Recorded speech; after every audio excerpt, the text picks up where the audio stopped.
ngir seetal seeni loxo jëfandiku leen gel main Valda Val d'Afrique moo leen di may Sud Nutrition.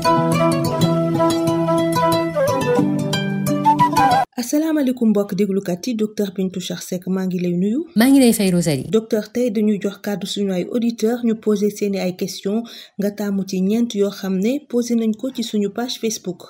waa noonu la Rosalie dama dem taamu ñeenti question ci page bi ñuy woowee Sud Nutrition te xam naa ni say suma taamoo daal laaj yi damay taamu ay laaj yoo xamante ne bu ma ci tontoo daal mën na intéressé ñu bari ñu ñuy déglu. ñu tàmbalee question u gaynde moom li muy laajte mooy est-ce que dañuy tegtal ñuy jël bu ñuy ndekki infusion moringa ak mburu. waaw moringa boobu ñuy wax ñun nebeday ñu bari dañoo gëm ne nebeday benn ñam la boo xam ne day faj sax ay jàngoro yu baree bari loolu la ñuy dégg loolu la ñuy gis ci réseaux sociaux yi nit ñi di ko waxtaanee waaye ci wàllu science bu ñu xoolee études scientifiques yi gëstu yi ñuy gëstu ci wàllu science gis nañu ni nebeday gisaguñ ci dara lu muy faj.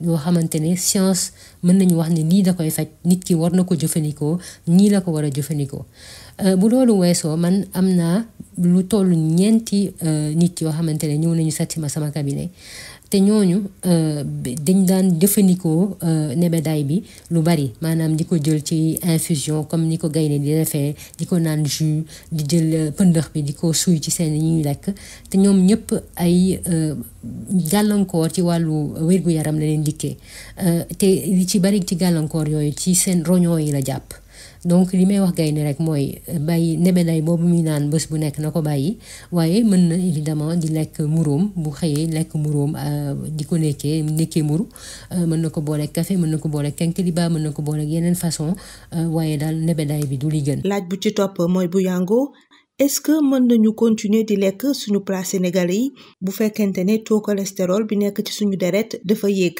alors yango maa ngi koy tontu ni ki nga xamante ne cholestérol am dafa yéeg ci deret bi kooku mën na lekk ay suñu ñam yi ñu xam suñu ñamu Sénégal yi du ci wàññi dara du yokk cholestérol même mën nañu wax feebar mu nit ki mën a feebar mën na jëfandikoo suñu ñam yi waaye am na ñetti anam yoo xamante ne daal war na ci bàyyi xel benn bi mooy mu fexe ba bàyyi bépp ñam boo xam ne dañ ko saaf ñaareel bi mooy ñu fexe ba bu ñuy togg rek dëwlin bi ñuy doole ci soos yi dëwlin boobu bañ a bari bay tëmb donc bu ñu toggee ba teggi soos boobu kenn waru ci seen dëwlin ñetteel bi mooy nit ki daal ki nga xam ne am na cholestérol na fexe ni ba buy lekk ceebu jënam wala maafeem wala suppu kànjaam na fexe daal ba li muy lekk ci légume na tolloo ak li muy lekk ci ceeb te sax légumes yi mu ëpp ceeb bi moo gën. ñu wëyal ak question Mamadou li muy laajte mooy ban alimentation lu ñu war a adopté bu fekkente ne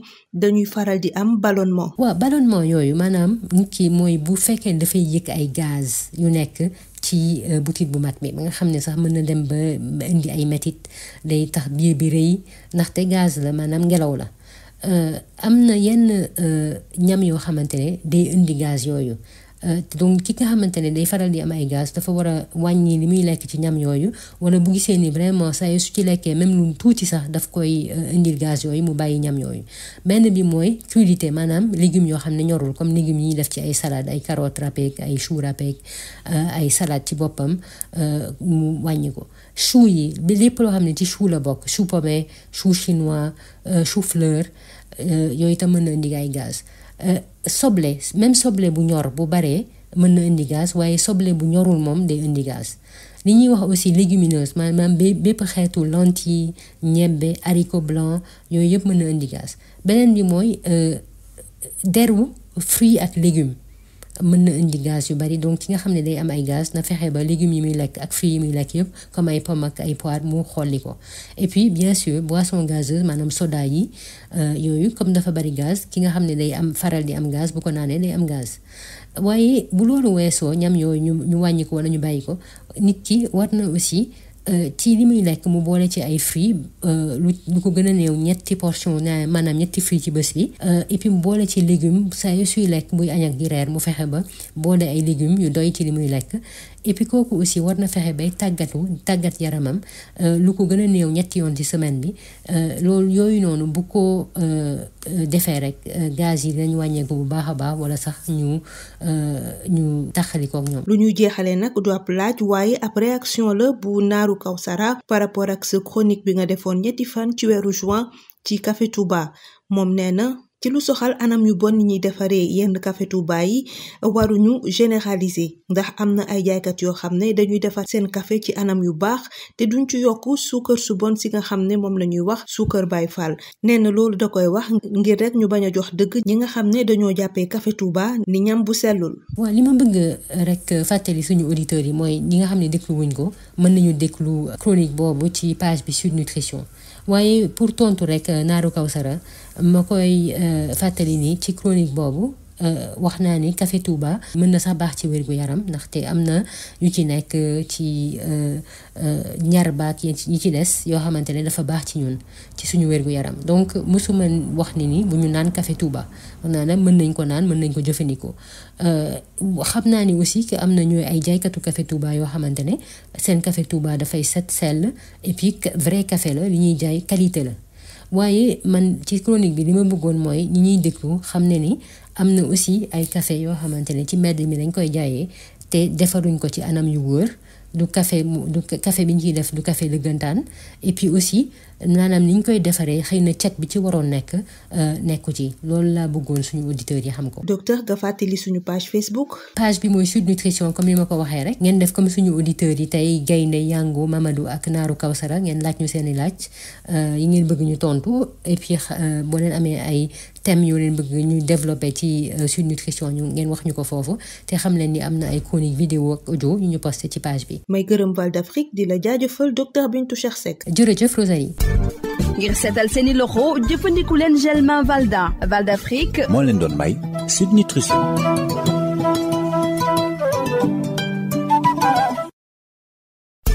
Le gel main Valda, efficace sur 99% des microbes. Val d'Afrique vous offre Sud Nutrition. Bonjour chers auditeurs, docteur Bintou Cheikh Seck, bonjour. Bonjour Rosalie. Docteur, aujourd'hui c'est au tour des auditeurs de poser leurs questions.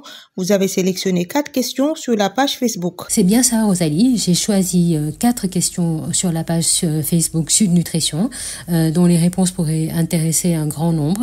Je vais donc y répondre à l'antenne. On commence par la question de Gaïndé qui demande: est-il conseillé de prendre une infusion de moringa et du pain comme petit déjeuner? Alors contrairement à ce que beaucoup croient, que essentiellement le moringa est un aliment miracle qui soigne beaucoup de maladies, etc. Le moringa en fait n'a pas de vertu prouvée scientifiquement. En plus, j'ai connu des patients, des personnes qui, à la suite d'une consommation régulière de moringa, en infusion, en jus, en poudre, etc., ont eu des problèmes de santé, y compris des problèmes rénaux. Donc, je déconseille cette consommation régulière du moringa. En revanche, évidemment, on peut manger du pain tous les matins au petit déjeuner. La question suivante est celle de Yango. Il demande: est-ce qu'on peut continuer à manger les plats sénégalais quand le taux de cholestérol sanguin est élevé? Alors, on peut absolument continuer à manger des mets sénégalais malgré l'hypercholestérolémie, c'est-à-dire un taux de cholestérol élevé dans le sang, ou d'ailleurs n'importe quel dysfonctionnement ou maladie, y compris le diabète, etc. À condition d'éviter les fritures, tous les aliments qui sont cuits dans un bouillon d'huile, parce que ces aliments-là sont très gras. Ensuite, il faut éviter que l'huile soit visible dans les sauces, que ce soit la sauce yassa, chou, mafé, etc. On ajoute peu d'huile pour que cette huile soit invisible, qu'elle ne soit pas visible à la surface des sauces. Troisièmement, il faut manger dans ces plats-là au moins autant de légumes que de riz, ou même plus de légumes. Dans ces conditions-là, les mets sénégalais sont tout à fait compatibles avec un taux de cholestérol élevé. Alors, on poursuit avec la question de Mamadou qui demande: quelle alimentation faudrait-il adopter lorsqu'on souffre de ballonnement? Alors, les ballonnements sont le résultat de formation de gaz dans le côlon ou le gros intestin. Et il y a certains aliments qui entraînent des gaz. Donc, il faut les réduire ou les éliminer selon le degré de tolérance. Donc, ces aliments-là, c'est les crudités, la famille de choux, donc tout ce qui est choux chinois, choux de Bruxelles, brocolis, etc., les choux-fleurs, les oignons crus, et même les oignons cuits, quand on en mange beaucoup, ça peut entraîner des gaz. Les légumineuses, c'est-à-dire tout ce qui est lentilles, niébé, haricots blancs, haricots noirs, haricots rouges, etc. La peau des légumes et des fruits. Donc il faut éplucher quand on est susceptible à des ballonnements, il faut éplucher les légumes et les fruits avant de les manger. Et puis bien sûr les boissons gazeuses parce qu'il y a du gaz tout simplement. Donc en plus de ça, il faut enrichir l'alimentation de fruits, au moins les 3 portions de fruits par jour, et de légumes, au moins 2 portions par jour, au déjeuner et au dîner. Et puis il faut faire du sport au moins 3 fois par semaine pour réduire, voire éliminer même les ballonnements qui sont quand même assez désagréables. Et on termine avec non pas une question, mais une réaction de Naru Kawsara par rapport à votre chronique du 3 juin sur le café Touba. Il dit: par rapport aux mauvaises pratiques de préparation du café Touba, je pense qu'il ne faut pas généraliser. Il y a des vendeurs qui préparent un café de bonne qualité et qui y ajoutent du sucre classique et non pas le sucre que vous appelez sucre Baïfal. Il faut éviter de donner raison aux détracteurs du café Touba. Alors moi d'abord j'aimerais rappeler qu'on peut écouter cette chronique sur la page Sud Nutrition, mais pour répondre à l'auditeur, je voudrais dire que d'abord j'ai bien précisé dans la chronique que le café Touba avait même des vertus par rapport à la santé. Donc je ne déconseille absolument pas la consommation de ce café. Je sais bien qu'il y a des vendeurs de café Touba qui préparent un café de bonne qualité, c'est sûr. Cependant, je voulais attirer l'attention de nos auditeurs sur le fait qu'ils devraient se soucier de la qualité du café qu'ils achètent dans la rue, parce qu'il y a quand même du café de mauvaise qualité qui circule et qui est préparé dans des conditions d'hygiène incertaines. Vous rappelez la page Facebook? Alors la page c'est Sud Nutrition, comme je l'ai dit tout à l'heure. Nous vous invitons à venir poser vos questions, comme l'ont fait nos auditeurs du jour, Gaine, Yango, Mamadou et Naru Kawsara. Et suggérez-nous des thèmes qui vous intéressent, que vous aimeriez que je développe à l'antenne. Et puis sachez qu'il y a des chroniques vidéo et audio qui sont postées sur la page. Merci à Val d'Afrique et à vous, Dr Bintou Chersek. Je vous remercie, Rosalie. Le gel main Valda, efficace sur 99% des microbes. Val d'Afrique vous a offert Sud Nutrition.